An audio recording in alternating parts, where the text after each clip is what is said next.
Welcome to Sai cooking channel Tamil. வாங்க வீடியோக்குள்ளே போகலாம். ஆட்டுக்கால் பாயா. ஆட்டுக்கால் நல்லா சுத்தம் செஞ்சு எடுத்து வச்சு குக்கரில் தேவையான அளவு ஆயில் விட்டுக்கோங்க. பட்டை, கிராம்பு, சோம்பு, ஏலக்காய் ஆட் பண்ணிக்கோங்க. நல்லா பொரிஞ்சதும் கருவேப்பிலை ஆட் பண்ணிக்கோங்க. கருவேப்பிலை நல்லா பொரிஞ்சதும் சின்ன வெங்காயம் குட்டி குட்டியாக கட் பண்ணி ஆட் பண்ணிக்கோங்க. சின்ன வெங்காயம் நல்லா வதங்கினதும்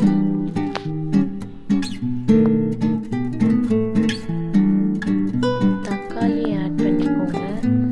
தக்காளி ஆட் பண்ணிட்டு நல்லா வதக்கினே இருங்க. தக்காளி வதங்க மஞ்சத்தூள் ஆட் பண்ணிக்கோங்க. தேவையான அளவு உப்பு ஆட் பண்ணிக்கோங்க.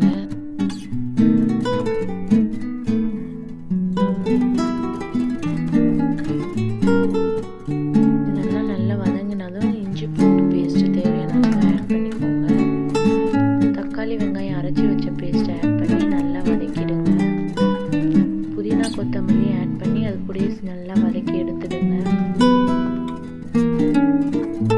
அதெல்லாம் நல்லா வதங்கிட்டதும் காஞ்ச மிளகாய் தூள் ஆட் பண்ணிக்கோங்க. தேவையான அளவு ஆட் பண்ணிட்டு கரம் மசாலா தூள் ஆட் பண்ணிக்கோங்க. தேவையான அளவு மசாலாலாம் ஆட் பண்ணி நல்லா வதக்கிக்கோங்க.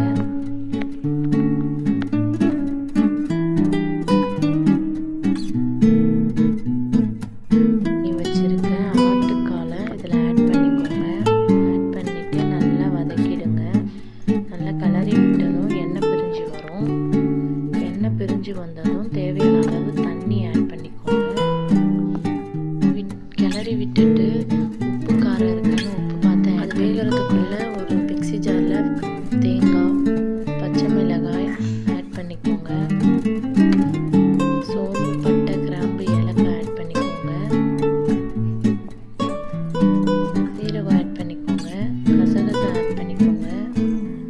10 முந்திரி, ஊற வச்ச முந்திரி சுடு தண்ணியில் அதை ஆட் பண்ணிக்கோங்க. இது நல்லா கொதிக்கும்போது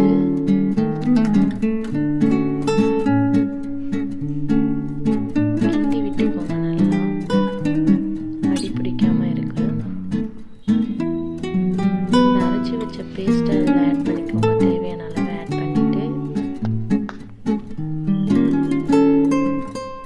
கிளறி விட்டுடுங்க. விட்டதும் குக்கரை மூடி ஒரு 10 விசில் விட்டு எடுத்துக்கோங்க.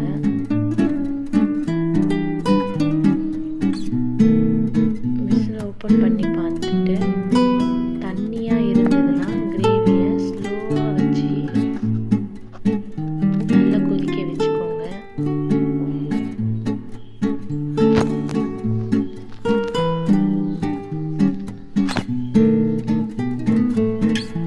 அப்பப்போ கிளறி விட்டு நல்லா கொதிக்க வச்சுக்கோங்க ஒரு 5 நிமிஷத்துக்கு.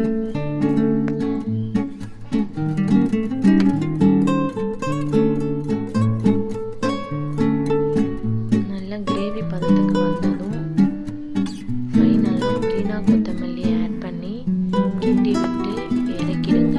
சுவையான சூப்பரான ஆட்டுக்கால் பாயா ரெடி.